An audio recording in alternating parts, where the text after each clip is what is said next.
That's better. Hey, how you doing? Hope you are doing well today. This is Friday, this is the weekend, everyone will get drunk, have some drinks with the buddies. But here we are doing the final part of presentation about stress today. Today will be about the professional part. The first part was when you are a student or in the learning stage. Second part was when you are not learning anymore, or at least learning a bit less and trying to apply for a job. Now it's about when you have that job and you need to handle that properly. So the music is okay, not too strong. It's very chill music tonight. So again, same as the two previous parts, we won't redefine stress and whatever, we know the definitions now. We have some case studies for the typical stressful situations that we can face as a professional. You know, professional life, whether it's freelance, in companies, in between jobs. It's mainly related to your first job, of course. It can also apply to the second one, the next one, across the years. Maybe not for the senior years, but still, we never know. So, case studies, we'll roast some bad articles again. And then we'll get some actionable things. Small disclaimers about this one. Again, there are some mindset things, some stuff that are not really actionable, just think like that and start seeing things this way, and it will work. So not to be on the stay positive side and try to be positive and try to realize, try to not stress, but some stuff you can't really escape that. Just need to accept it, go through it. It's going to be fine. Not all of them, but some of them, and you will see what I mean. So, let's have the case studies. Again, what are the different types of stress that we can have while being a professional? Same as the others, stress related to a new environment. Generally, especially for the first job, you are the kid, you arrive in a big company. Everyone seems to know what they are doing. They are older than you. They are more experienced than you. And you also realize that it's way, way, way different than what you knew and was used to do at school. It's not the same process. It's not the same pipeline. It might not be the exact same tools. The workflow is different, stuff like that. Second one, stress related to social skills. You're not at class. You're not in class anymore. You're not at school anymore. You are not with people of only your age anymore. With the same social situation of being a student or looking for their first job anymore. You have some seniors. You have some people in their 30s, their 40s, in their 50s. Some of them are parents. You have kids, wives, husbands.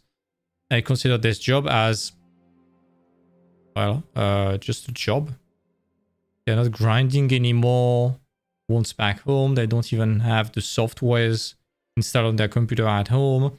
So it's kind of hard sometimes to share some things in common with them aside from your job with them, because when you are talking about the next video games or about how much you are working at home because you want to grind, they are like, yeah, that's cool, but I prefer to chill with my husband and my kid, to be honest. Watch TV, watch Netflix, and I'm fine with that. Also have stress related to learning something new. Again, learning how to work as a team. Learning some new pipeline exclusive to the companies. I'm gonna decrease the sound a bit. Learning how to use some proprietary tools or skills or scripts. How to behave in a company. Maybe the political stuff of companies too. Or to, if you are a freelancer, or to do your own advertising, or to do negotiation, to write emails, or to do accountability, tax things, stuff like that. A bunch of new stuff that are not related to art at all. but still part of the job. That's where you realize that, yeah, art might be important, but it's just one half of the job. Hey, Paradox, how are you doing, buddy? Hello. How are you doing? Hey there. Howdy. Hiya, hi. Nice to see you, man. So yeah, this is the stress related to learning something new that is not related to art. Then there is stress related to performance at work, stress related to your first job, and something I call imposter syndrome. Let's pack all of those three things into one category. Basically, you are now part of the industry, so you are costing money to the company. You're also supposed to be profitable by delivering good and fast enough for your work. You can fear of being fired, not passing your trial month or stuff like that. It should be very stressful. It's like, oh my god, I have the burden of performance. I need to be good. I need to be good. Please, I'm still doubting them having hired me. I still don't think I'm legitimate. Stuff like that. Also, the stress related to your first job is like, hey, you need to perform, but you also acknowledge that, hey, this is your first experience, so you have nothing to compare that to prior to that first experience. So it might be stressful because you're like, I'm freaking out. This is my first experience. This is new. This is out of my control. This is something uncertain, daunting. So anxiety, stress. Again, back at the definition that we had on the previous days. Stress related to deadlines and expectations. It's basically, will I be able to deliver good enough work and on time? For freelance is like, is the deadline reasonable? Will I be able to deliver on time? Will I be able to work properly without having to sleep 2 hours per night? 2 weeks, stuff like that. Are my prices reasonable? Is that good enough? Is that too much? Is that not enough? Stuff like that. Then there is stress related to hierarchy and job position, which is basically how we are dealing with our leads or managers or boss. How are the little political games inside the company going and potentially affecting us. Generally, when we are juniors, it's not that much of an issue because we are not really exposed to that part of the company. And generally, the company doesn't want you to see that because it's kind of a dark side of the company sometimes. But we never know. Sometimes we can be exposed to that already. Stress related to competition, like seeing your buddies evolving, becoming seniors and more experienced than you, or oh my god, this guy landed a job at NPC. I'm only landing a job in an indie company. I feel like shit compared to that person, stuff like that. Same as before when we had someone better than us at school or someone who got the first job before us. You'd see it's pretty similar. Stress related to work uncertainty. So it's mainly for freelance. It's like, will I be able to get enough clients and enough workload in order to pay my bills at the end of every month and thrive in the future and be able to save a bit of money and not just eating what I get?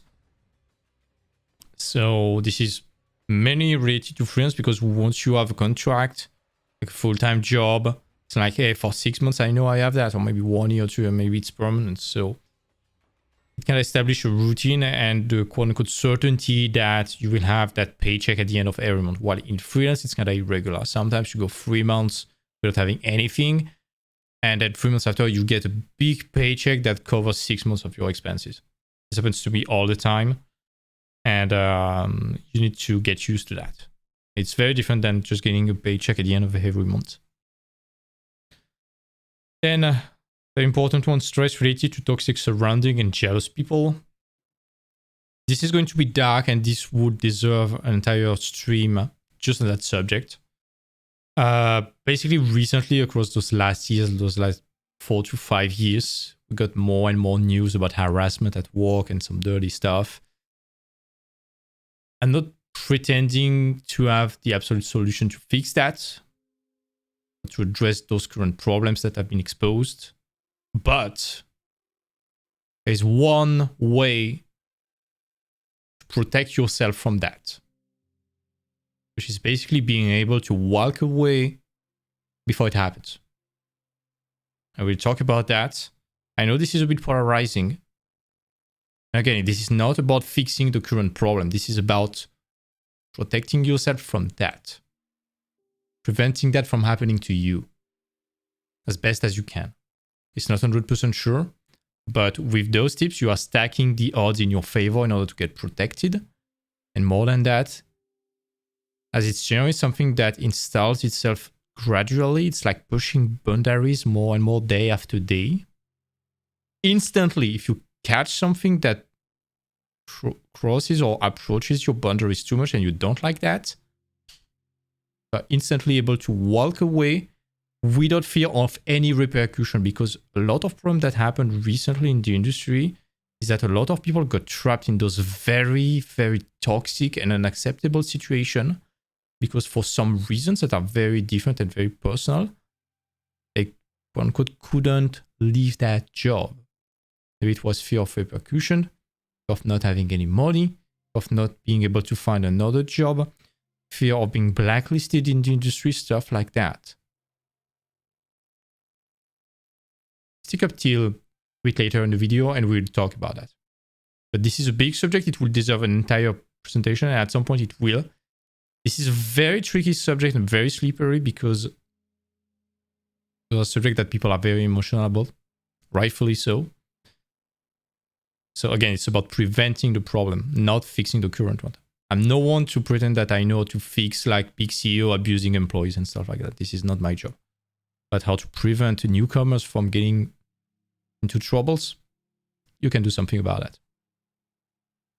While we are waiting for the industry mindset to, or at least the mindset of those malicious people in the industry to change, hopefully. But as we have no certainty it will change, get back to what we can control, which is ourselves. This is a bit harsh, I'm sorry, but this is very benevolent at the same time. I don't want to be harsh to anyone, and I wish the best to everyone struggling at work for whatever reason. Anyways, next source of stress is stress related to tunnel vision and lack of frame. Again, it's a mistake that we often make, especially during our first job, is to focus all of our energy on that job. It's like, again, focusing, as you did, focusing on your studies when you were in the learning stage, or focusing on getting that job when you were in that job hunting phase. You still haven't acknowledged that bad habit of doing tunnel vision and sacrificing everything else in your life for that. And you keep doing that at work. Again, it's a marathon, not a sprint.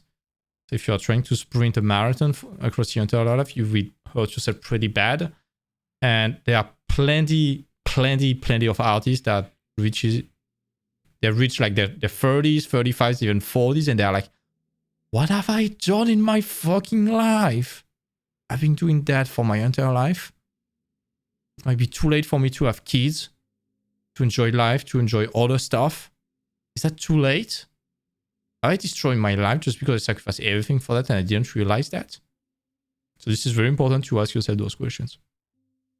And this is very hard because when you are looking for that first job, you're desperately looking for validation, and generally you're obsessed about that. And this is normal. You have worked so hard for so long, you're with blood and tears to get that job, that as long as you don't have that form of validation that is the first job, you obsess about that.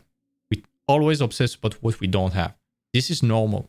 But once we have that, it's very important to realize that there are other factors in your life. You have solved the survival problem. You have a paycheck to pay the bills. You have the recognition that your work across the previous years was worth it, legitimate. Now you keep going, you keep the momentum, but you put the effort on other parts of your life because you don't want to sacrifice everything else and realize that you have, quote unquote, wasted your life in your 35s. I'm generalizing, of course. Some people like to do that for their entire life, and that's fine. A lot of people see that on their face. A lot of very famous artists, I won't quote the names because I don't want to spread rumors, but I know personally very, very famous artists like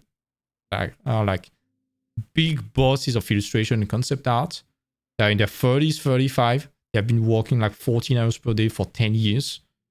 And they are like, it's interest. I haven't got a girlfriend or a boyfriend. I don't even know what a hug is. I'm talking to nobody. I've not been to the gym or doing exercise for 15 years. My health is shit. My sleep is shit. I'm 35, so I don't have the same energy as I had in my 20s. Is that too late? And this can lead to really big existential crisis. Sorry, this is going to be a bit dark, but we are talking about stress and trying to fight that. And the last one is stress related to finance as a professional, which is mainly paying your student loans and avoiding being broke at the end of the month. Again, this one will deserve 100% sure entire video. The student loan one, 100% just one video about the student loan. And finance, once you are a pro, it can also deserve an entire video on its own. So you already know what to expect next. Anyways, let's go to the funny stuff. Let's have a look at some shitty articles.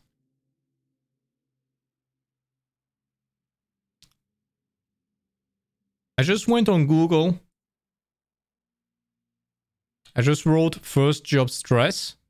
I picked the quote unquote first articles, which are supposedly the best or the most read. And again, this is like this big meme with the wall and the giant crack and a guy putting duct tape on it. Nobody in those articles, watching those articles, is trying to address the root cause of the problem. It's just putting band-aid on a wound. It's not fixing stuff. It's just trying to make it more unbearable. More bearable, sorry. Or less unbearable. So, find support! Thank you. Don't be afraid to ask for help. This is the same thing. Accept that there's a learning curve. Yeah, good. Use quick stress reliever. Yeah, use quick fix. Use shortcuts. Try to sprint a marathon. Have a regular hobby that helps reduce stress. Do yoga. Take care of yourself. What does it mean, take care of yourself? What does it mean? Where do I start? What do I need to do to take care of myself? Again, this one is from Clarity Clinic. I have no idea what it is. This one is very well mined, so this is something about mental health. They are treating about addiction, ADHD, bipolar disorder, depression, race identity, PTSDs. I'm sorry, this is going to be violent, but if they do that article, you can read it. If they are giving these kind of tips on just stress for the first job, on addiction, ADHD, and stuff like that, it might be horrible. I'm sorry. No, I'm not sorry. This is probably making things worse for people reading that. This one was mainly explaining, but ask for help, same stuff. View new coworkers as people. What does that mean?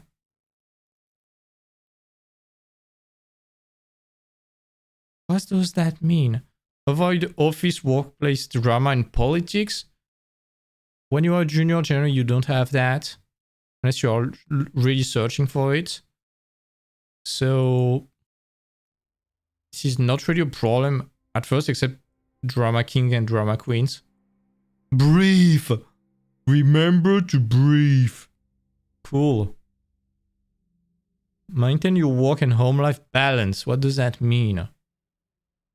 Keep up your routine outside work. What does that mean? Exercise regularly. Cool. Healthy sleep habit. If you are stressed, you cannot sleep. You cannot force healthy sleep if you are stressed. Unless you are shutting you down with some drugs.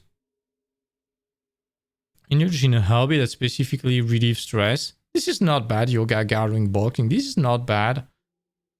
This is in order to improve. Not to get new opportunities to fix the problem. This is just improvement. It's trying to fix a broken... This is trying to put a band-aid on broken stuff, not to change that stuff. Remember that everyone was once new. Yeah, how does that help me? Because this is my turn. This is a learning curve. And this one, I hate this one. I hate this one. Be yourself.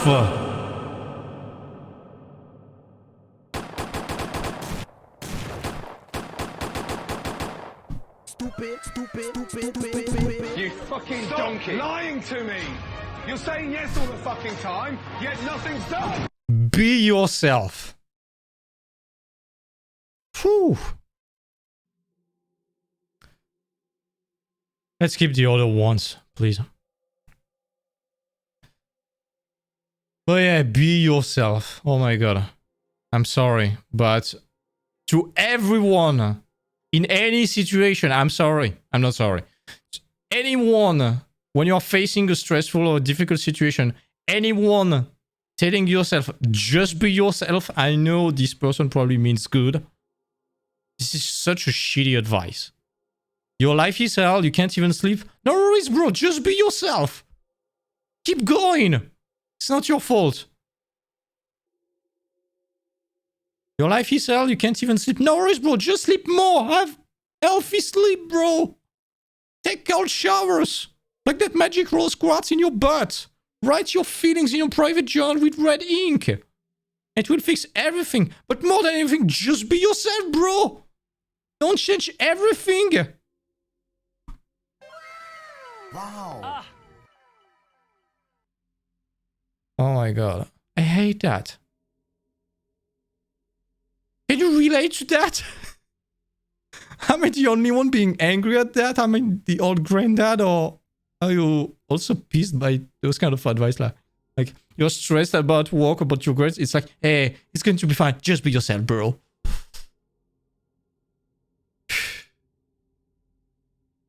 The only common point in everything in your life, different situations, schools, work, relationships, the only common point you will have in your entire life is ourselves. And basically, the just be yourself, bro. It's like, hey, you hate everything in your life? Don't change. This is the only thing you can control in your life.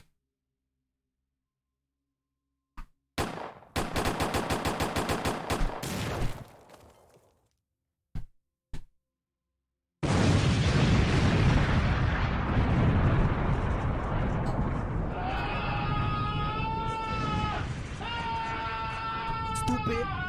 Still here. Just to suffer. I had to be on a rampage, I guess. Sorry. So, let's stop commenting on those articles. And let's move directly to the actionable things that you can do. So, stress related to a new environment. This one is the hardest one to give actionable advice, but we have still some. Stress relating to coming to your first job in a new company generally. This is a very common thing when you join a company and realize that exactly the same way you had to face problems and bugs and issues with your softwares and art programs and 3D models and stuff like that when you were at school, you were always having some bugs and stuff. This is the same in companies for everyone. Except that now it's on a way bigger project, so the bugs are way bigger. I remember when I was working at Ubisoft, and this is perfectly normal. Every day before the data lock, which is basically when you stop developing stuff, you put it on Steam and on the CD, basically.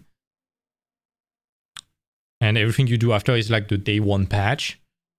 And like 2 weeks before the data lock, we had a daily mail that summarized the number of bugs. It was like, hey, we still have 2,326 bugs, and we collected 926 today. It was like that until around the data lock. It was like, oh, that's cool. There's only 366 bugs remaining. That's cool. Good job, guys. Which is kind of good, to be honest. But it shows that basically you see that meme of the house in fire with the dog smiling with, it's fine. That's exactly what's going on in the company. There will be bugs all the time, and this is fine. And at first you might think that nobody knows what they are doing, but the truth is, exactly as you did at school, you learned that every time there was a bug, you just need to be autonomous and find a solution. And everyone is doing that. Everyone know that there will be bugs, but everyone relies on their abilities that they have been proving across the last years, or those years of experience. Have been proving all the time that they are able to fix that. So it won't be different in the future, basically. Also, you will realize that in general, it's way different than school in terms of structure. School, they have some very specific plans for the years, some programs, stuff like that. And they are doing always the same program every year, or at least 90% similar. And if they care, they are improving the programs every year, which they should do. Companies, it's a bit different because they are always building on top of what they already have. So it's not really improvement. There's a bit of improvement, but there is also a bit of adding on top. It's like building on top of a building. And especially with movies and VFX companies, they are swapping project a lot, like every 3 to 6 months. So all the time they have to find new solutions. So this is a skill you need to develop, and you need to rely on the fact that you have been already doing that for years when you were at school or just learning your art in general. Anatomy is bad, you fix the arm. Your rig is bugged, you fix the rig and the skinning. The texture is messy and jagged, you redo the UV, you paint something properly, and you fix the bugs. It's really diagnose, find a solution all the time. This is exactly the same. It's more of an art than it is of a science.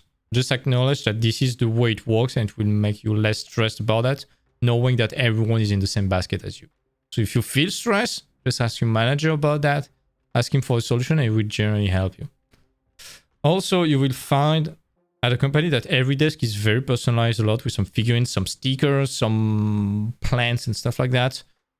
This is in order to make your desk feel comfortable and soothing. So do exactly the same. Bring your stuff that makes you feel comfortable. Bring your keyboard, your mouse if you want.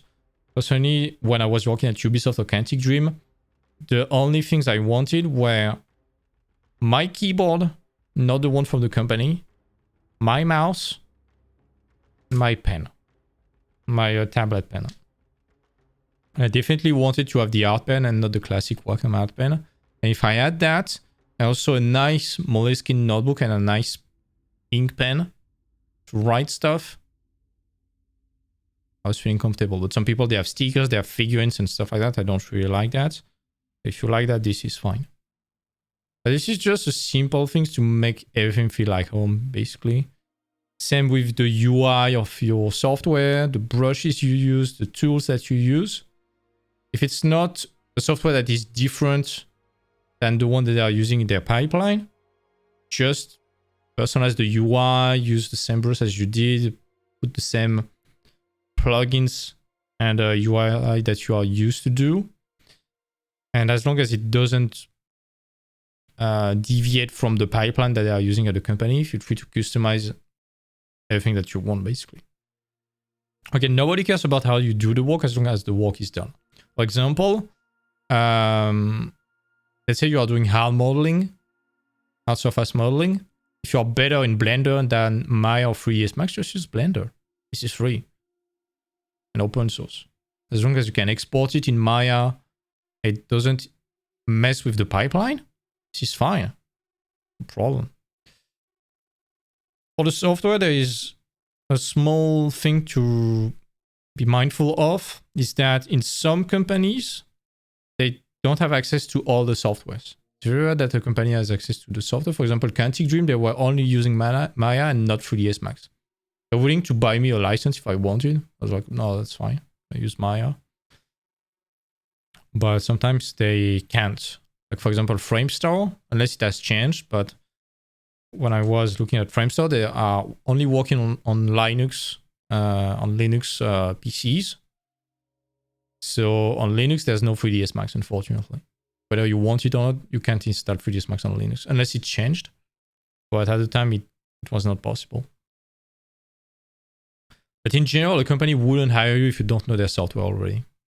Maybe you're missing one and you will learn it with them. But generally, if you have been always working on 3S Max, they won't hire you if they work on Maya, basically. Hello, Kitty. How are you doing? There we go. Also, if you really need some hardware, like an additional monitor, a new tablet, a new hard drive, don't shy away from asking that, honestly. Like, even if an RTX 3090 seems like a lot of money, and it is, for at least for us, common mortal, for a company that makes several millions of dollars, it's nothing. It's tax deductible for them.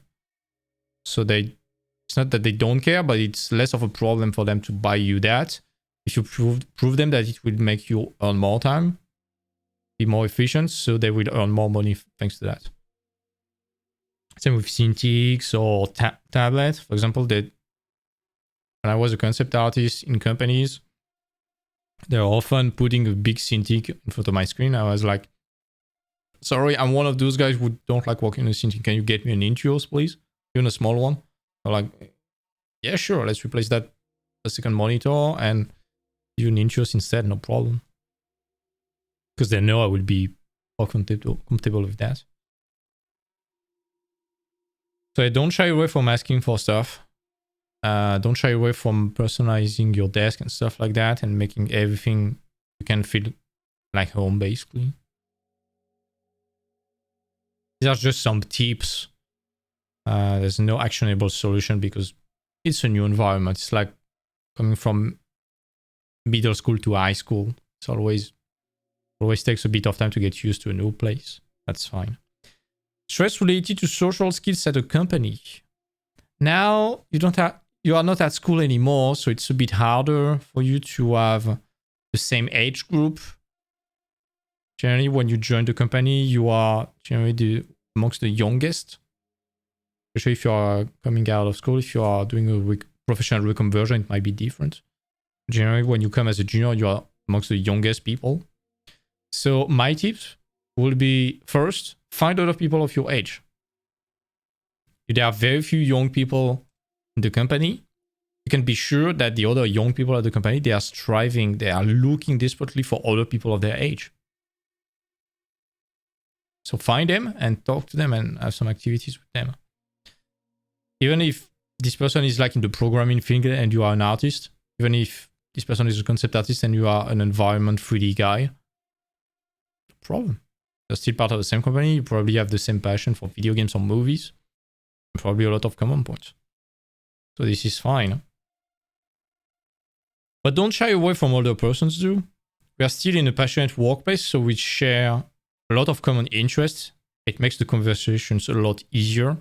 It's a bit similar to how it's going at school, except that now people might be in their 50s with kids and wives and husbands and stuff like that. But we still have passion, so we can still talk about that. And aside from those activities outside of work, with like kids and family life and stuff like that, at some point, and you might have noticed that already right from high school already, at some point, age gap, it's not that much of a problem anymore. It's not really a problem at all in companies. When I was at Ubisoft, my lead was like 50 years old. I was 21. There was no problem talking with him. We were eating together all the time. And got 8 hours per day together, basically. There was no problem. Or our director was 35. It was fine. We have other people that were like early 30s, starting to have kids and building houses and stuff like that. This was fine. There's always some common interest, like we are talking about South Park and stuff like that. We're also watching South Park while at work, and it's something I should not talk about. I don't know, but this was funny.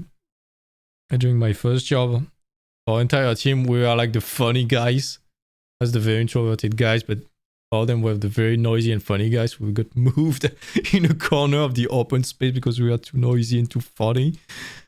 And other people didn't really like us for that. but whatever, because we were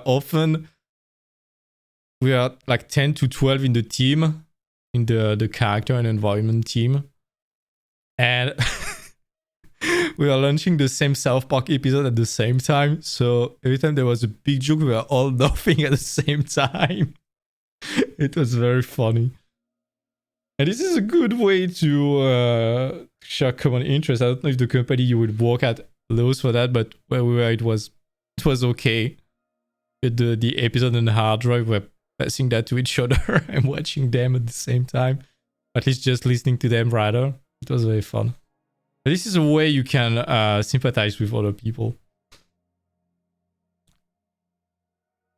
And also, as this is basically a social sample with a lot of people, you will see, especially in the internal mailbox of the company, a lot of guys saying like, hey, we are going at the bar after work, who wants to come? Hey, we are going to watch Dune at the theater in 2 days, who wants to come? Hey, I want to start fencing. Anyone wants to join? Hey, we are doing a hike in the mountains this weekend, who wants to join? This is a very good opportunity to socialize with people outside of your work. And I can promise you, if you are in a company, there will be plenty of opportunities like that. Just check your mailbox in the spam section of the internal mailbox. And we'll have a lot of people selling stuff, but also people wanting to find some buddies to hang out during the weekend or outside of work. And this is fine. This is fine. And this is a very good way to discover a new social circle with people that might not be the same age as you. But this is still a way to make friends. So there are very, very good opportunities within companies to socialize. There might also be some clubs. Like at Ubisoft, we had a D&D club. I didn't know about that when I was there. Otherwise, I would have DM'd for Ubisoft for sure. But there was a D&D club. There was a rock climbing club. There was a gym club. There was a hiking club. There was a snowboarding club. There was a lot of stuff. There was people going to the gym during the lunch break. Stuff like that. Some people, sometimes during the lunch break, they want to go to the restaurant and they're sending an email. Just join. It's fine. You have the money for that. And you have a nice meal with nice people. Talk a bit with people you don't know. This is fine. This is for stress related to social skills in the company. Stress related to learning something new. When you join a company, you will inevitably learn new tools, new plugins, new internal stuff that are part of the pipeline of the company, exclusive to them often. Like, let's say you are at Ubisoft, you need to learn their engine, which is Snowdrop. You are at EA, I think it's Frostbite, you need to learn that. You are at Crytek, you need to learn the Cry engine. But at Epic, you need to learn Unreal. You can already learn Unreal, but learning Frostbite before, kind of hard. So you need to transpose your skills from Unity or Unreal Engine to Snowdrop, for example. So again, this is fine. And again, this is more in the mindset aspect. But when you are a junior, the company is aware that you will need few months of training before becoming autonomous and a valuable asset to them. And they are perfectly fine with that. They are perfectly fine with training you for a few months. So they expect you to be trained for a moment. They expect you to struggle and to make mistakes at the beginning. And if they really care, right from the start, they should have given you some kind of mentor, like your lead, another experienced artist working on the same job as you. Is there for maybe more than a year or more than 6 months, able to know what you will go through and guide you through that. So generally, this is not a real issue. This is just in your head. And the company is fine with that, assuming that it will take 3 to 6 months before you start making them money. So if you have any question or struggle or doubt, just ask your colleague within the same team as you, or ask your manager, your lead, your art director if they are accessible. They are here to help you with that, basically. And this is fine. Don't be scared if you don't know something, just ask the question. Do not stay paralyzed without knowing what to do with a situation. Like, let's say if you don't know how to put your stuff on the server, ask the IT instead of pretending you know and not doing that. Because if at some point there's a problem, it's because of you. if you're not asking questions, people are assuming that it is fine for you. And they will get disappointed this way. If you ask a question right from the beginning, they're like, oh, yeah, this person is new, this is fine. Let's re-explain that. Let's be patient. And you take note. This way you don't ask the same question 10 times in the week. And it's done. It's good. But yeah, don't stay paralyzed without telling anyone that you have a problem. Don't try to hide it. Just ask the question. Hiding it is like the worst thing you can do as a junior. Because it shows that you are stressed, that you want to hide stuff. And on the trust aspect, it's not good for you. But yeah, take notes. And always ask questions like, hey, buddy, can you explain me how to do this? Can you show me how to do that transfer on the server, please? Something like that. You ask the IT on the internal message board of the company. Usually this person is... It's the job of that person to help you. Usually the company, it's part of the contract. It's not signed in the contract, but it's part of the social contract that you are here to help the newcomers too, because you are all working towards the same goal. So there's no reason for you to return information, to be secretive. And you have everything in the world to gain by helping each other. So just ask the question. And honestly, asking the question, even though you might think you look dumb, it shows that you care, that you want to learn. Especially if you're a notebook and every time you get an answer, you write it. You already start to notice, hey, this person is getting very involved. This person wants to learn. So yeah, this is a very good tip in order to show that you are motivated and involved in being an asset in the company. I'm gonna clip that. Stress related to performance at work, or related to the fact that it's your first job, or stress related to imposter syndrome.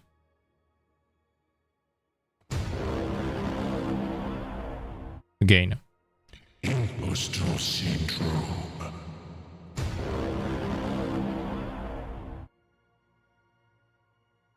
Again, the company is expecting you to have few months of training before you are autonomous and valuable, and they are fine with that. Hiring as a junior is always a bet that the company is doing. It's a bet on your future.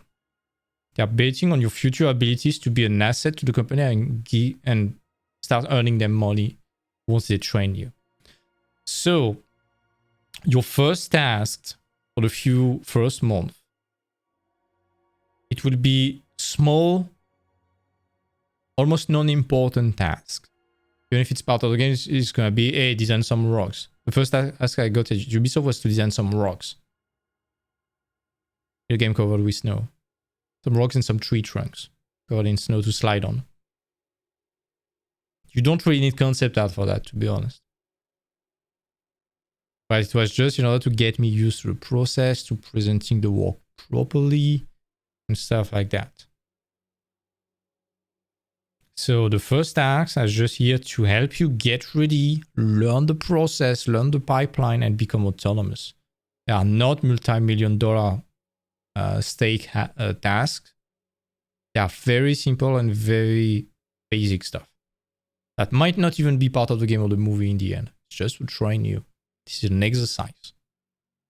If you're struggling with imposter syndrome, again, this is something we can have a full presentation about that, and we will have at some point. The TLDR is trust the company.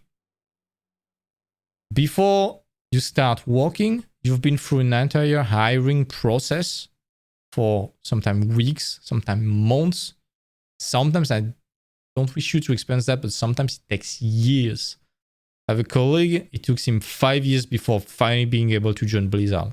They were that guy wanted to work at Blizzard as a senior concept artist on Diablo for over 5 years. This guy has to prove himself again and again and again, send several different portfolios, evolve, get feedbacks. It took him 5 years before getting hired as a senior. That's how high the expectations are for seniors concept artists. This guy is very good. Maxence Burgel. If you want to check on ArtStation. His pseudonym is Nexam, I guess. This guy is insanely good. But if you are struggling for imposter syndrome, trust the company. You have been through a very long and exhaustive hiring process meant to filter everything from your skills your techniques, your ability to deliver good enough on time, your ability to understand what they want, to understand their style, to be a nice and social human being, to be a team player. So you went through all those steps meant to discriminate you and to filter you and to gatekeep you. And you passed all of them if you get hired. So it means that the company is like 99.99999% sure that you would be able to do the work beyond their expectations. So if you don't trust yourself, trust the company's judgment. There are HRs that are gatekeepers from the company. Your work got reviewed by art directors or leads. So all of them, they have more experience than you, and they know almost better than you what you are worth and what you are able to do. And also, ask your manager or your lead or your art director, or you can improve every time on every task. The feedbacks might sound a bit harsh at the beginning, like, hey, you need to improve that and that and that. This one was not that good, but that's okay. We'll improve that for next time, stuff like that. But if you apply them, again, you take notes, it shows that you are very motivated, you want to get involved, you want to do a good job. It's a huge bonus for you. Because nobody will be able to tell, hey, this guy is lazy, this person doesn't want to get involved, this person doesn't want to be here. It shows exactly the opposite. It shows that you really, really want to become a good element in the company. Stress related to deadlines and expectations. Again, same, trust the company. This one's simple, this is a bit harder, but trust the company. They are aware that you're a junior, that you will struggle at the beginning. If they hired you, it is because they are 99.9% sure you are delivering beyond their expectations already. Your portfolio was judged on your worst pieces, and the company was telling themselves the worst pieces in the portfolio of that person must be above our expectations. Why? Because they assume that the worst pieces of your portfolio will be what you will be delivering on your bad days, which we all have sometimes. And if they hired you and chose you with your portfolio, that's because even your worst pieces were already above their expectations. They were like, even on those bad days, this person will be able to deliver above our expectations. And then there was your art test. That was a simulation of work for them. So if you pass the art test, it means that you are able to understand what they wanted, that you are able to deliver good enough and fast enough work. So just stick to what you did. Don't betray what you did because you got hired for that. Stick to that. Build on top of it. Improve it progressively. And it's going to be perfectly fine. Don't freak out and try to reinvent the wheel when you got hired, because they will be like, hey, this is completely different than your portfolio. Are you cheating? No. Stick to what you know. Stick to what you did. Stick to your comfort zone. Build on top of that, and it's going to be perfectly fine. Stress related to hierarchy and job position.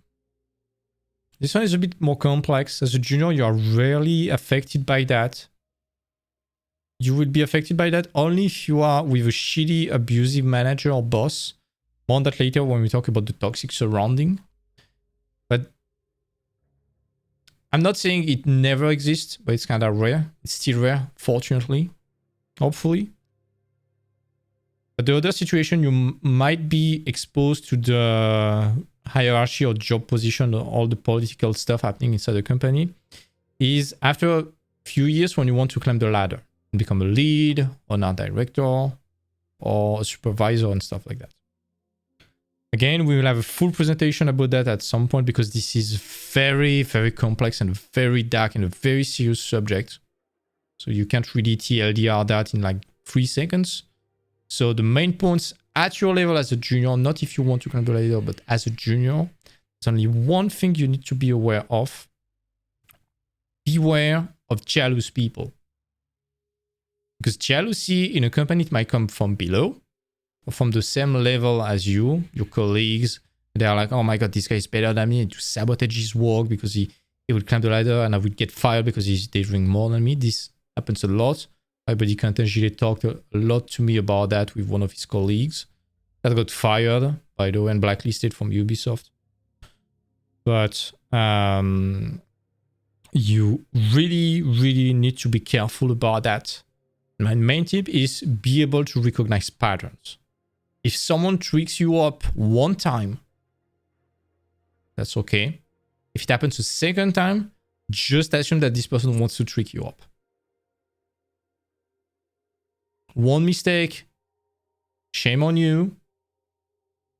Same mistake a second time, shame on me. That's as they say. So, yeah, be very careful of covert betrayals and just recognize the pattern. If you make a mistake, it's not your fault.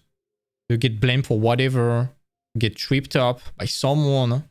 If it's once, okay. Let's say innocent till proven guilty. It happens a second time with the same person. This person is guilty.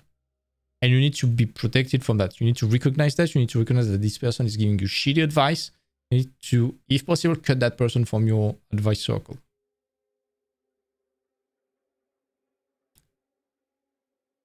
So, basically, those people will wait for you to make a mistake. If they are above you, they will order you to make that mistake. They will lead you toward a trap, basically. They will hold zero responsibility. You will be the one holding the responsibility, and they will pile on you at that moment. If you make a mistake that they ordered in some way. And this is where you recognize that you have a jealous boss. Or maybe that person is working with riddles with you. Like, hey, I've seen your work. It's good, but at the same time, there's a lot of stuff to fix. You're like, okay, problem. What do I need to fix? Oh, you see that part? Yeah, just think by yourself and you will understand. No, that's your job to lead me towards a solution. You're just making me freak out right now. You're not giving me any solution. So if it's not constructive, just don't tell anything. I had an anecdote about that. First job. There was someone, he was a lead environment. It was not related to our team at all. It was a lead environment and a technical artist, something like that. Not related at all to the concept art group and to the character design group. But this guy was visiting me every day during my first weeks. He was acting like a nice guy. Hey, how are you doing? He was all the time sitting behind me, watching my work from my back, which I hate. And this person was like, hey, look at your work. I was wondering, have you played our game? I was like, yes, why? You see the snow that you're painting right now? Yes. What's wrong with that? If you have played our game, you should already know what's going on and what's wrong with that. Think by yourself. And then he was leaving. And he played that little game for a few weeks. At some point, it was becoming so stressful for me. I just turned down and I was like, dude, stop playing riddles with me. If it's not constructive, if you don't want to give me a proper solution or point to a specific problem and give me how to fix that, don't tell me anything. You're freaking me out. This guy never talked to me ever again after. And I knew a few months after that this guy was doing that to every blueberries coming in the company that were still on their trial month. So basically you are just on a trial period to see if it fits, if you do the work. And he was just harassing them for free because this guy's a dick. And it was a huge problem that nobody was daring to talk about because it was only with juniors that were in their trial month. And when you are in your trial month, you're freaking out about that, about I don't want to complain to the HR because I don't want to bring problem to the company. I'm junior. My position is not secured yet, so I will talk nothing. I will tell nothing. And magically, it was stopping once the trial period was over. This guy was just a fucking dick. I'm not saying that everyone in your company is like that, but it's a human sample. And if you have like 10,000 colleagues, I'm not saying it's the truth, but you probably have someone with a corpse in their garden. Amongst 10,000 people, you probably have someone with a criminal record. Or selling drugs or doing some nasty stuff. It's not to say that everyone is bad. It's just to say that it's a human sample. It's just a game of numbers. So statically speaking, you have more chances of having some weirdos. Fortunately, weirdos are a very small portion of the humanity. At least I think. But it still exists. So in a big human sample, if there is one or two, that's the numbers game. It doesn't mean that the company is bad, because most of them, also the people will be adorable people. But yeah, human sample. So statically speaking, this is a very hard word to pronounce in English. Statically speaking, there might be one or two asshole amongst every 100 people. This happens. Just need to recognize the patterns. Happens once, shame on you. Happens twice or more, shame on me. Also, if you want to claim safely, this is a bit more advanced, and there would be an entire video a bit more about that. But you need to become irreplaceable and bring more value to the company than what your own job asks for. So it'll be helping and teaching your tricks to people. Basically, if you are becoming the guy that every time there's a problem, everyone come back to you and it's like, hey team, I have that problem. Can you tell me what I need to do? If you are becoming this kind of reliable person, and everyone at the coffee machine is telling, hey, that guy team is gold. Every time I have a problem, he's there, he's chill, he's patient with me, he's helping me find a solution. Adorable guy. At some point, everyone at the company, including HR and your boss, will know that. And that's when you know that you are becoming irreplaceable. That's where you can ask for a raise, for a better position.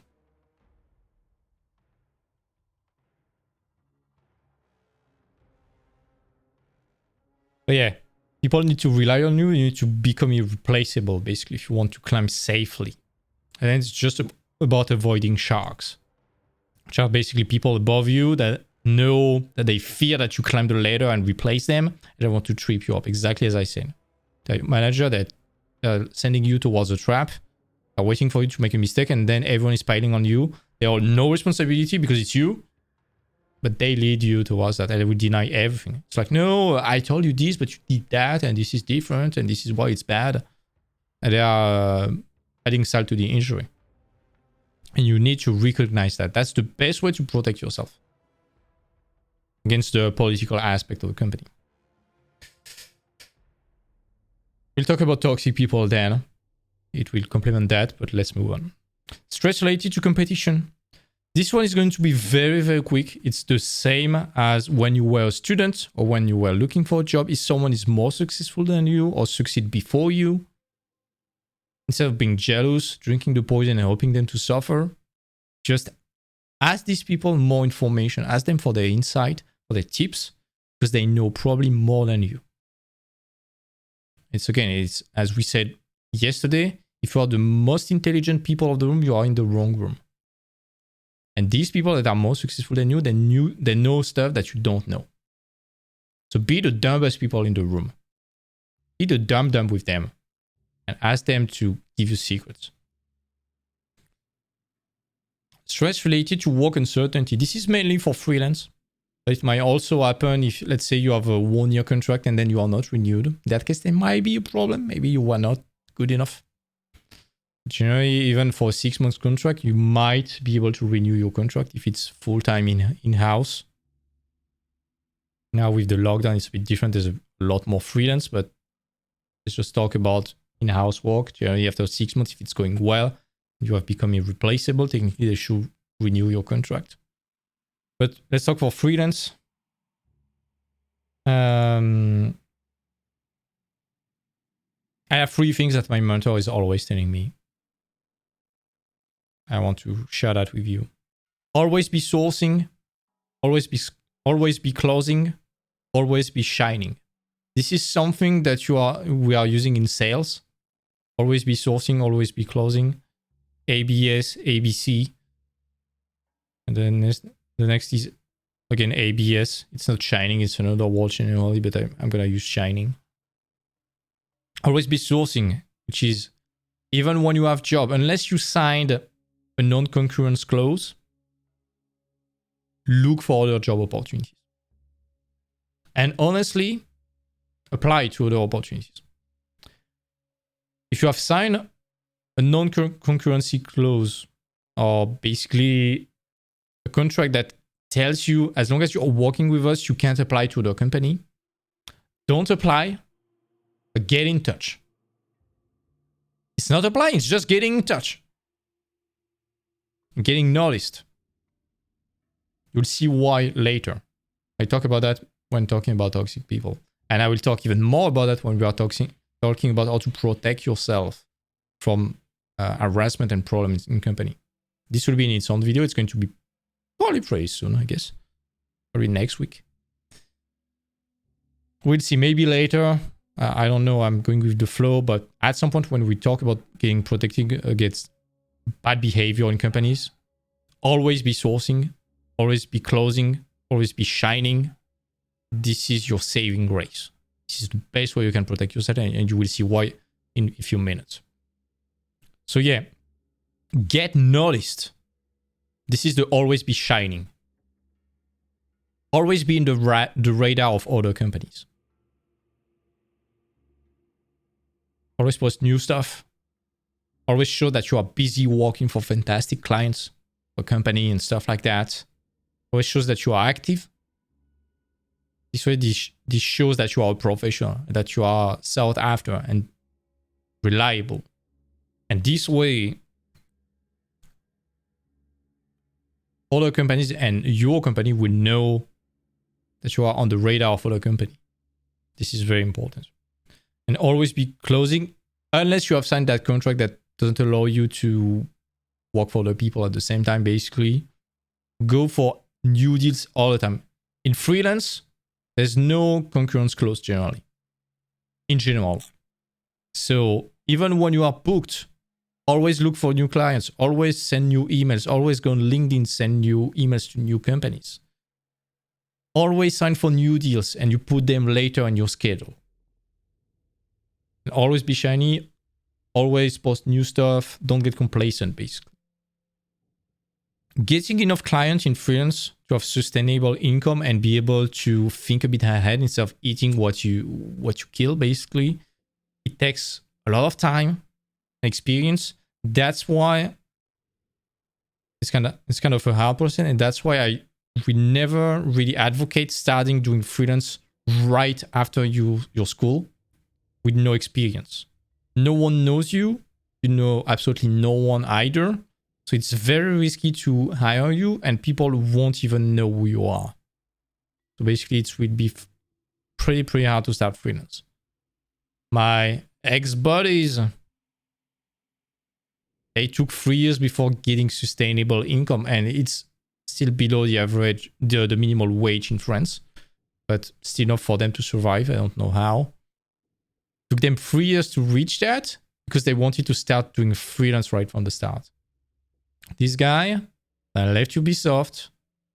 I was like, hey man, I can give my job to someone. I want to give it to you. I was like, no, I want to stay with my girlfriend for as long as she's finishing her studies and stuff like that. So I will pass. I don't want to move. I want to stay with her. I was like, oh, that's fine. That's kind of noble. No problem. Now that she has finished, she's moving to Paris. He will follow. I was like, dude, I've been complaining for 3 years not having a job because you were trying to do freelance non-stop. You have your reasons, and this is fine if you are fine with that. But at least acknowledge that you choose the very hardest path. This is definitely not optimized. And now you are trapped in working 60 hours per week for less than the minimal wage. As I told you, if you worked 10 hours per week at McDonald's, you will earn the same money in 6 times less time. What's wrong with you?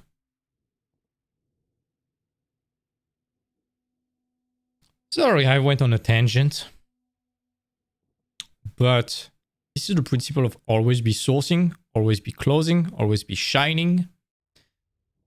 And getting enough clients takes time. It builds up a point in time. At some point, you will find one client that is kind of recurring and coming back all the time. You add that to your roster, then a second one, then a second one, and eventually you have 5 or 6 regular clients that are enough to fill up your entire year. This is what I'm doing right now.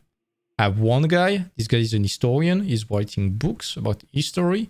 He's always asking me like every 6 weeks about 5 or 6 very small illustration. Gives me like 1K, 1.5K dollars every 6 weeks. This is fine. I can do that in like 1 week all the time. So boom, I have that client. So it brings me across the entire year, maybe 8 to 10K. I have another Chinese client. One work every 2 months, maybe 2K. So again, that's like 12K or even 8 to 12K added. So already I'm at 16 to 20K just with those 2 clients. It's already enough at least to cover my bills.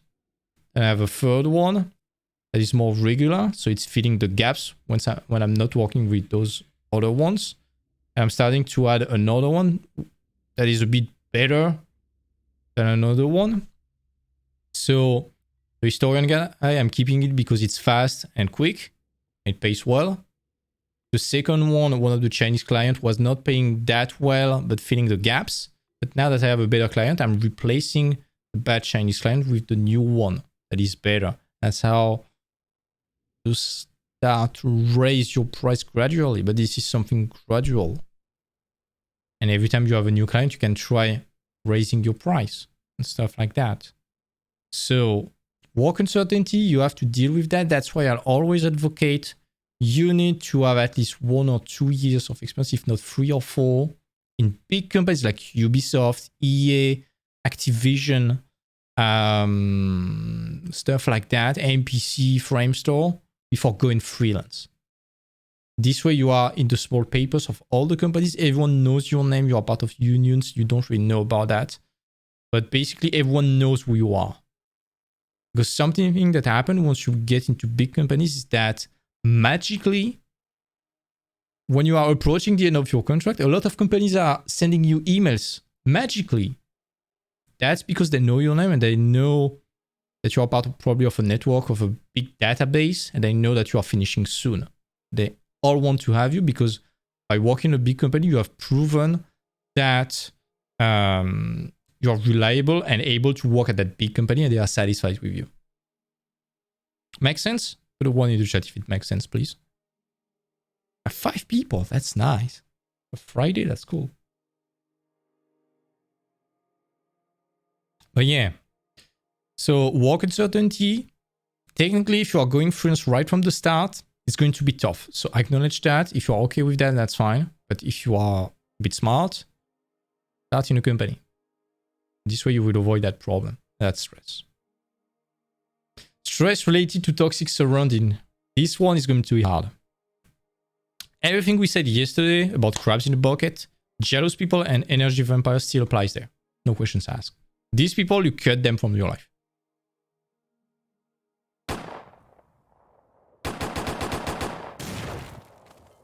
Simple as that. No questions asked. There's no place for toxicity or people dragging you down. Same with the circle of influence. If you are still with 5 broke loser that plays video game all day long, you'll be the 6th one. If the 5 people you spend the most time with are senior artists working on crazy projects, or at least people very motivating that are aiming toward high achievement, they have goals, they have dreams, they want to work hard, they work out, they save their money, they are smart, you'll be the 6th one.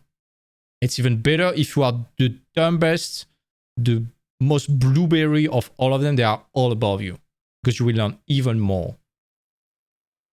Maybe at some point they will decide that you are the crab in the bucket, so don't be a dick. If you are teachable, we close the gap super fast. That's why you need to remain teachable.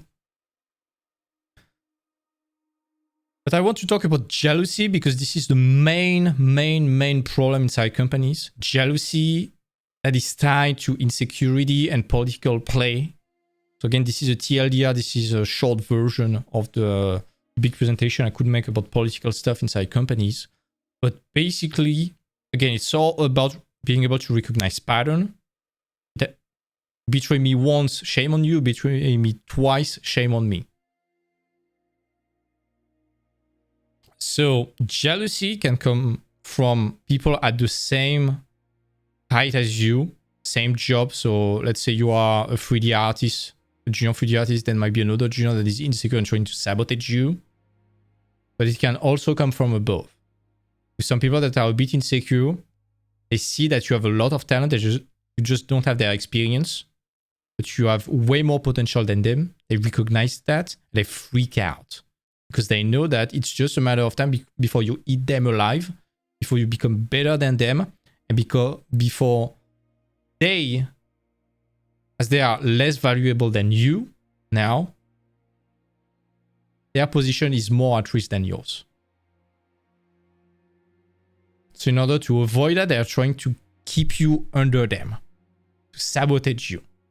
And as those people are generally smart, they will never try to beat you down openly. They try to trip you up covertly, which is exactly what I said. They try to disguise advice. They will lead you towards trap that are disguised as advice. So basically, one guy will like friendly, like, hey, you should do that. Hey, try this technique, try that. You should add this. First of all, this person is not your art director, so you should not listen to that person. But also, your art director get pissed. It's like, but Bob told me to do that. I don't care. I don't care that you delivered that. And Bob would be able to say, no, I told you to add this, but you did this way, so that's your responsibility. They will be able to always deflect the responsibilities, basically. And they just wait for you to make a mistake and they will capitalize on that. And you need to be able to spot that. And instead of confronting those people, just let them give you those advice. Say, yes, cool, thanks. Thanks, buddy. That's nice. That's very generous from you. You are very benevolent towards me. I want to thank you personally about that. But you don't apply that. This will piss them off. And they will not be able to express the fact that they are pissed off because there's no reason. You are adorable. This is a way to disqualify them and to protect yourself from those people.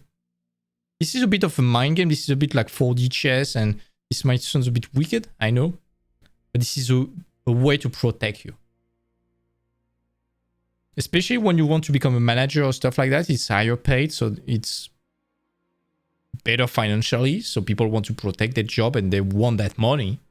And every time there's money involved, there's a dark part of human side, of human nature that can come back to the surface. So a manager might be like, hey, I don't want that kid to take my job. So we do everything I can to wreck that kid, sabotage that kid. So again, recognize the pattern. Intimidating persons. Managers walking with riddles with you all the time as feedbacks. People making you doubt and lose time. People sending you towards dead ends. Stuff like that. There's a quote about, it's kind of approximative, the one I will say, but it's basically, you want to be a good manager, you want to be a shark in a company, you need to be able to send people to hell and having them looking forward to that. This is very cruel. This is part of the political game. I don't want to get political because it's part of my roots to not be political, so I will try to be very general. But you see that all the time in politics. They're always trapping themselves. You see that in Game of Thrones and stuff like that. It's always trying to trick everyone to have trap cards and stuff like that. And they are waiting for them to make a mistake, to smash them, to attack them, to destroy them. That's exactly what's going on inside the company. That's politics. So you need to be very careful about that. How do you protect yourself from that? Aside from, hey, thank you, that's very benevolent, I will do that, and you never do that. You need to be able to set up boundaries right from the start. Again, this is a TLDR version.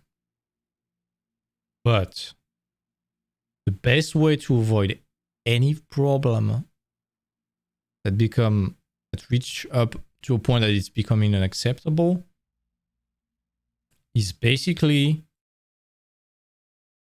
you need in some ways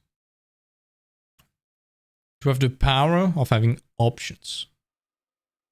You need to be able, should you be called upon that, to stand up in the middle of the open space, do that and that to anyone in the space, and be able to walk away and quit without fearing any repercussion. I'm not telling you to do that if you are a junior, that's not the point. But most of the people who are getting into trouble, generally every form of trouble, I call it harassment, but I won't detail it. I'm not generalizing for everyone, for all the cases that we have been talking about in the medias recently. But in general, when you see harassment, it can be at school, it can be at work, whatever form it is, it's rarely going from 0 to 100 in the snap of a finger. It's something that gradually increase. It's like testing boundaries. Hey, can I touch your shoulder without you arguing up against that? Okay. Can I touch your hair? Can I touch your face? Can I tell you what to wear? And so on and so on. It's pushing beyond the boundaries a bit more and more and more gradually. If the person isn't arguing against that, that person that is a bit predatory and malicious goes on and moves forward until there is resistance. If there's no resistance, it comes to a point that is becoming absolutely unacceptable.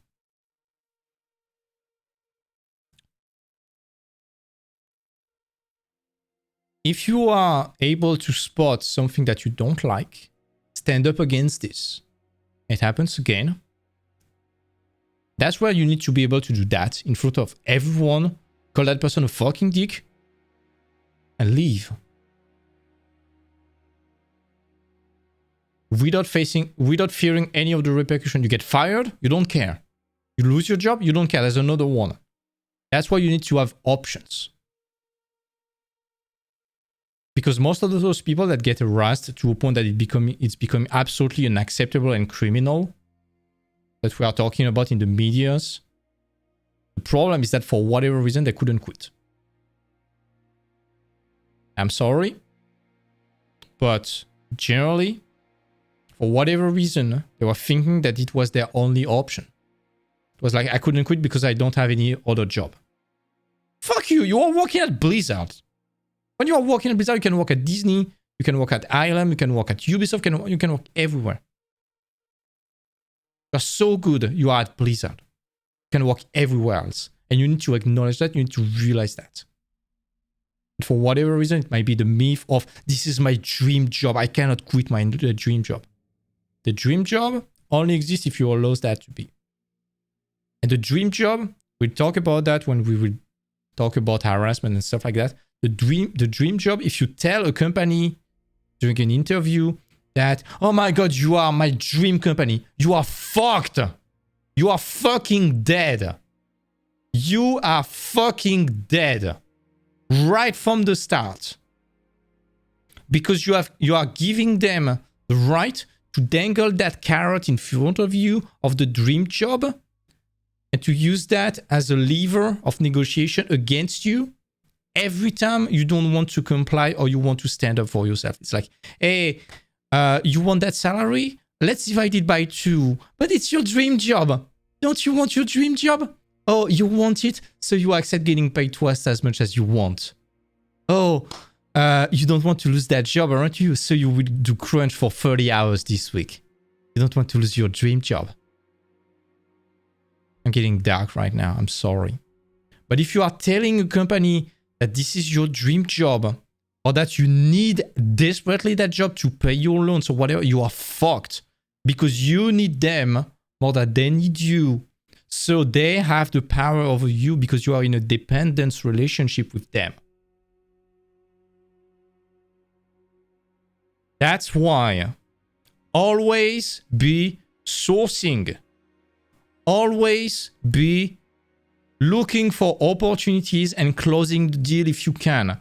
Or if you're walking away, there's 10 companies waiting for you to quit and to close the deal with them, and they will fight for you. And always be shining in order to have more opportunities to source and to close. And this way, because you have a shit ton of opportunity, you don't fear to quit your job if it's becoming shitty or unacceptable, or you get harassed, or someone wants to do something that you don't want, whether it's crunch, wearing dress, or whatever. Because you are like, hey, you need me more than I need you because I have 10 other companies that are dying to get me. This is advanced stuff. You don't do that as a junior, of course, but you need to think like that. You need to act like that even as a junior. This is so important. Because something bad happened, something that crosses or flirt with your boundaries, you are not okay with that. It happens once, you tell it. This person doesn't change. Boom, fuck you, I'm quitting, I'm going to the other company. And you can't afford to do that. Instead of all those horror stories of people that have been conditioned to think that it's my dream job, it's my only option, I don't have anything else, even though I'm working at Blizzard for 20 years and I'm fucking king at what I'm doing, but I'm still thinking it's my only option because I've been conditioned by myth and television and everything to think like that. I can't quit, so I will accept horrible things, getting filmed in the bathroom, getting harassed, doing fucking crunch and sleeping under my desk, getting harassed by some predatory people, or some stuff I can't talk about because I would get censored. No, I need to keep that job so I will endure that shit. Eventually, those people, they are making the huge page of newspaper, rightfully so. But they are wrecked. They are fucking wrecked because they let that destroy themselves over years. Instead of cultivating the thinking of being able to walk away from the danger. I'm not saying it's their fault. But in order to prevent that in the future, you won't fix what happened. But or at least you won't change the past. But if you want to prevent that, when you think about the future, it has not happened to you. Maybe it will never happen to you. But let's say it might happen to you. If you want to get protected against that, you need to be willing to walk away. That's the only solution. Because if you fear of getting fired and losing your job, you will never be able... If there's one of your boss that is like that, you will never be able to slap his face. You'll never be able to walk away and say, fuck you. If someone asks you, hey, you would do 200 hours of crunch this month, you won't be paid. You need to be able to say fuck you. The power of fuck you. I'm going on a rampage right now. But boundaries is so important. And for that, the best solution to have strong boundaries is to be able, doing that for the third time, being able to walk away without fearing the repercussion. You get fired, that's fine. There's 10 other companies. You lose your job, that's fine. There's still 10 other companies that will probably pay you better. You're not waiting for the accident to happen. You are able to spot the patterns and put yourself into safety before something absolutely mind and life destroying happen. And hopefully way, way, way before that. As soon as someone crosses your boundary, you say no and you walk away. That's so ruthless you should be. That is, it doesn't mean to be a dick. You can be a nice person. But you need to be able to protect yourself. That's so important. For that, always be sourcing, always be closing, always be shining. And this is a virtuous circle. Poof! This was big. Stress related to tunnel vision and lack of frame. This one is going to be short. Your first job is only the beginning. So let's say you start as an environment designer, you want to do character design. There's nothing that keeps you from evolving towards that in the future. But for that, you need to do the work once back home to learn what you don't know. It's as simple as that. Yesterday, we mentioned writing your goals as present tense affirmations every day. Even when you are in a company, even once you get your first job, you need to keep writing them, make them evolve. Because I've seen a lot of people that got their first job, they forget their dream. They're like, oh, this is my first job, I'm stuck in it, and I'm kind of getting complacent. I'm doing the same shitty job, the shitty indie company that I hate, that I was not planning at all, but it was just an opportunity that got offered to me, and I took the low-hanging fruits. I completely forgot my dream of working on Assassin's Creed or The Witcher or on the next Destiny or something like that, or on Star Wars and stuff like that. Instead, I'm working on that shitty ranch farm game from Facebook. Inside, you hate yourself. You start to hate yourself. You're like, I'm in autopilot. I'm a fucking zombie. I'm doing the same thing all day long. I don't even really like. I'm just getting numb and comfortable in that because it brings me pay and a paycheck at the end of every month, and I don't want to lose that security. So, in order not to lose anything and not to try to win anything else, you play not to lose instead of playing to win. Guess what? If you play not to lose, in the long term, you will eventually lose. It's like the stock market. You are either going up or going down. If you are going sideways, it means that all the stuff in comparison are going up. So you are comparatively going down. So don't get complacent. Keep the writing. It's so important. Trust me, just write for 1 month. If it doesn't bring you results, I don't know. Let's have a call. Let's have a 2-hour consultation for free. If it doesn't work. Please be honest. But yeah, try it for 1 month and see. Just try it. Try to stick to it for 1 month. It's 10 minutes per day. Nice notebook, nice pen, costs $10. And you will learn so much about yourself. So yeah, remember, it's only the entrance door. It's not the finality. Yesterday, we talked about the dream job. And the first job is the entrance door towards that dream job. Never forget that. So many people, once they get the first job, they're getting complacent. They completely forget their dreams. And this is where we have those cases of people that are like 35 years old. They've been working for 10 years, like 14 hours per day. And they are like, what the fuck? I'm not doing what I want. I'm not doing my projects. I'm not doing my own personal stuff. I'm not putting my dent in the universe. I'm just a zombie slaving away for someone I don't even like, for a project that I don't even care about. I'm gonna tell you a story. I talked a lot about my owls.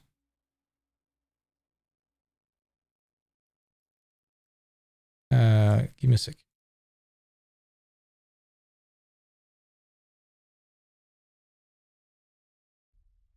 Let me share my screen.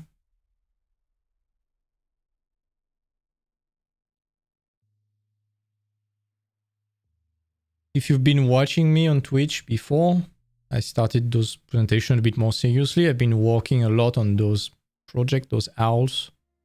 This is some old work that is almost 5 years old. Soon to be 6 years old.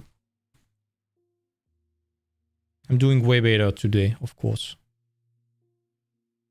But this project, one day I will do an entire presentation about that.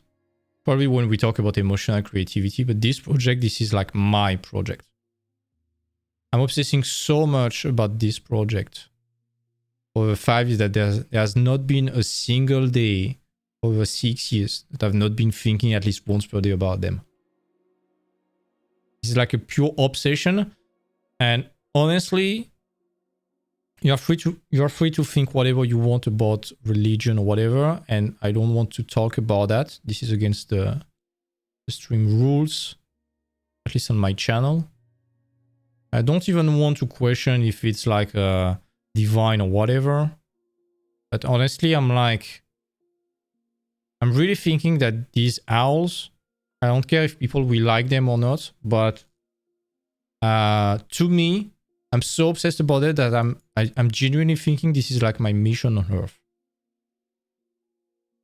If one day, it's not if, it's when. It's not even if, it's when. When I will be able to release my vision about those owls in this project. Give me a sec, I'm gonna open the recent pictures. Stuff like that. Let me open the folder. Yeah, the day I will be able to release my project as I want. Of course, I don't want to die. I'm like, hey, my work here is done. My mission is accomplished. There'll probably be a new mission after. That's how obsessed I am about that. And every time I'm walking, every time I'm walking, even when I joined Ubisoft or Quantic Dream or Netflix, I worked on some Lord of the Rings projects, like a Rise to War, stuff like that. I worked on some Total War Warhammer stuff, which was a dream, working for Games Workshop. Same working on some Lord of the Rings stuff. But every time, even when I got that news, hey, you're going to work on a Total War Warhammer project, you're going to work on a Lord of the Rings project, the visual rights of the movies, by the way. It was cool. At some point, I was like, hey, even though this was a dream for me when I was 10 years old, this has nothing in comparison to my owls. This is how obsessed I am. So my owls, it's like my end game goal. So everything I do right now, including those streams, is a goal towards that. That's how obsessed I am. That's just a story about me. But basically, always remember your end game. Always aim for high, because if you get complacent, you just go down. People will forget you because other people will do the work that you are not doing. Eventually, you will become kind of obsolescent. It's an ever-growing, evolving industry. So you need to keep doing the grind every day. So this is about tunnel vision and lack of frame.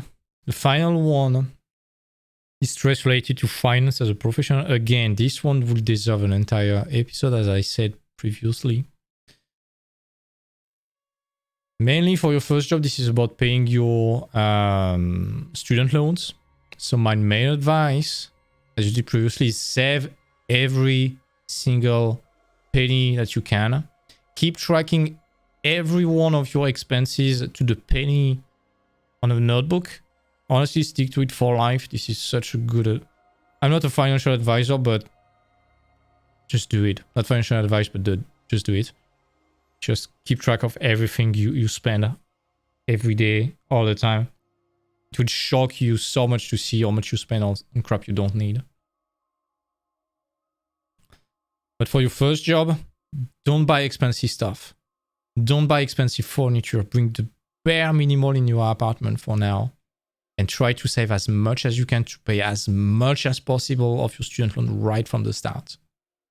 We'll have an entire presentation next week about student loans. This is going to be very scary. But student loans, we checked the other day. Apparently, the average student loan in the US, I was very shocked to learn that. I was thinking it was much higher, but it's around $36,000. So we're going to take those $36,000 and see how much it can hinder and drag your life down and turn it into fucking hell. And the TLDR about that is that debt is delaying when you can start your real life. like your adult life. Let's say you want to have a family. Let's say you want to buy a house. Let's say you want to be financially free and start slaving away and spend time with your family, with your kids, with your friends, travel. You need financial freedom. And if you have debt, it will delay when you can start affording that. Unless you earn a shit ton of money, which is one of the solutions. Actually, this is the solution. Or the other solution is don't get in debt, but that's sometimes a luxury that some people can't afford because it's too late. They have no choice. I mean, you already have the choice, but let's say most of the time it's too late. But yeah, save as much as you can. As soon as you start paying your student loan, pay as much as you can. What you save, because it will decrease on a monthly basis what you need to pay back. And eventually it will compound. And if you go from I owe $350 every month to the bank to I owe $250, this is already $100 difference. This is massive. And then at some point it's like, hey, I owe $50, that's fine, that's nothing. But 350 at the beginning, that's a lot. It's a lot. Because sometimes it's those 350 that you owe every month at the bank, it's what you would have been able to save at the end of the month. So maybe you end the month with like $50. And oh boy, let's say you break your leg. Let's say one of your tire of your car go flat. Let's say you need to change your computer. Let's say your cat needs to go to the vet for an emergency because he ate chocolate. Something like that. Let's say you want to buy some Christmas gift. Let's say you want to travel. Let's say you have an accident, something that is not planned. You're in the red.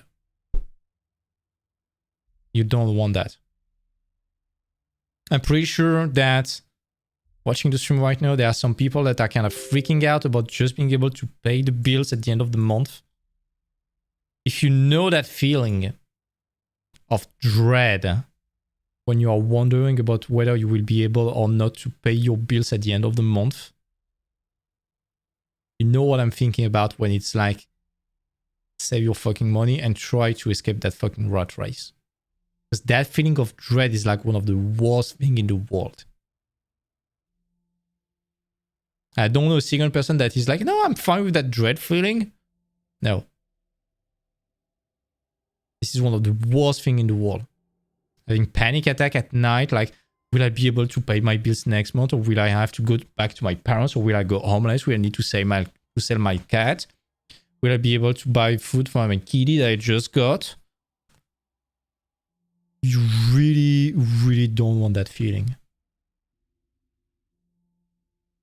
And that's not with $50 at the end of the month saved that you will erase that feeling.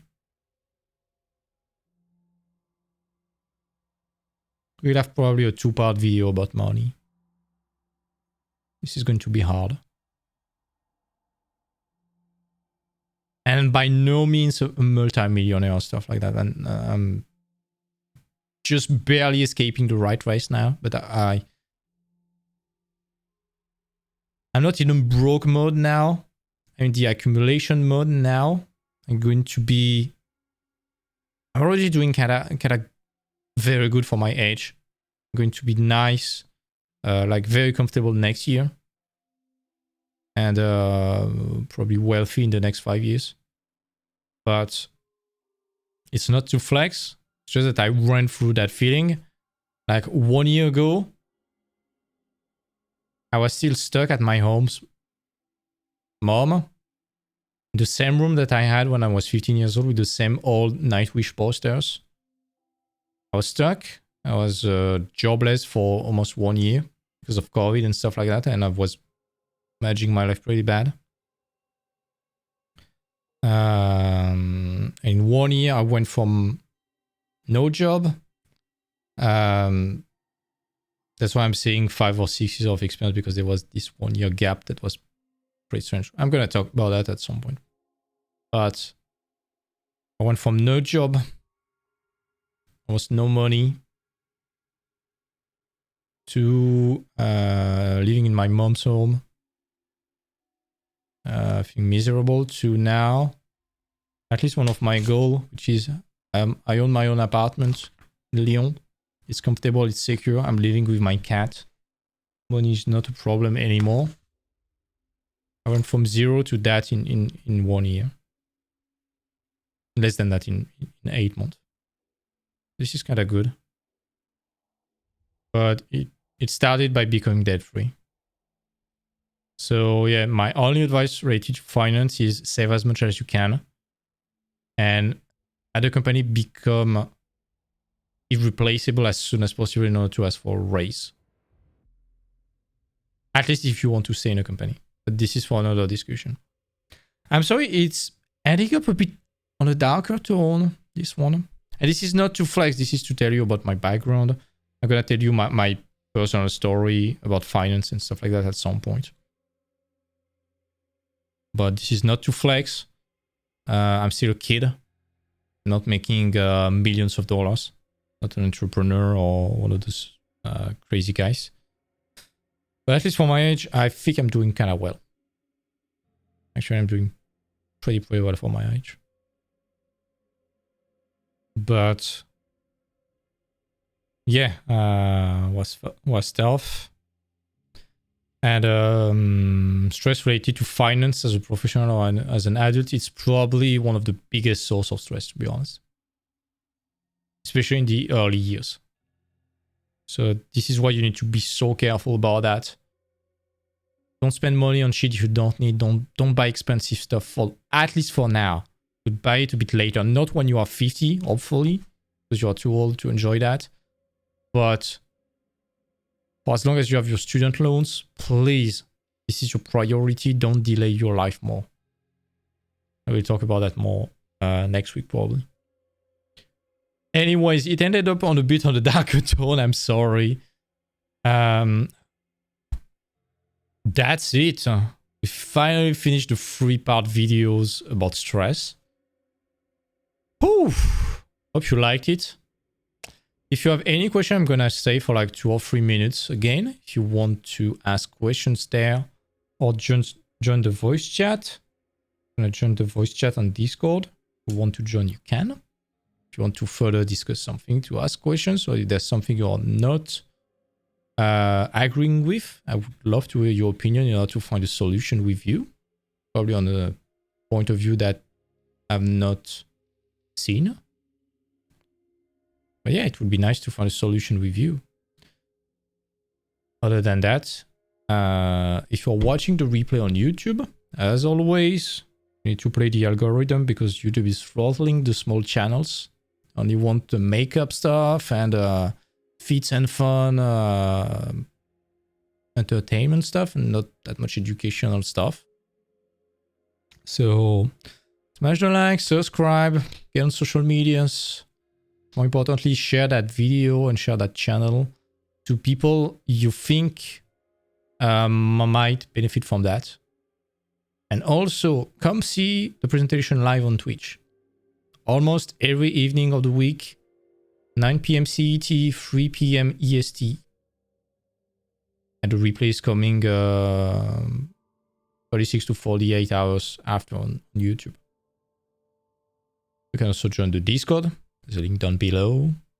Feel free to join. We are only building a community of only high-achieving, ambitious people that are helping each other and building a very, very benevolent company. Not company, sorry. This is a French word. Community, sorry. Anyways, no questions. No one coming. I think I'm gonna stop right now. Thanks a lot for coming. Thanks a lot for watching, guys. Have a nice weekend and see you on maybe Sunday or else on Monday for a new presentation. Okay, guys.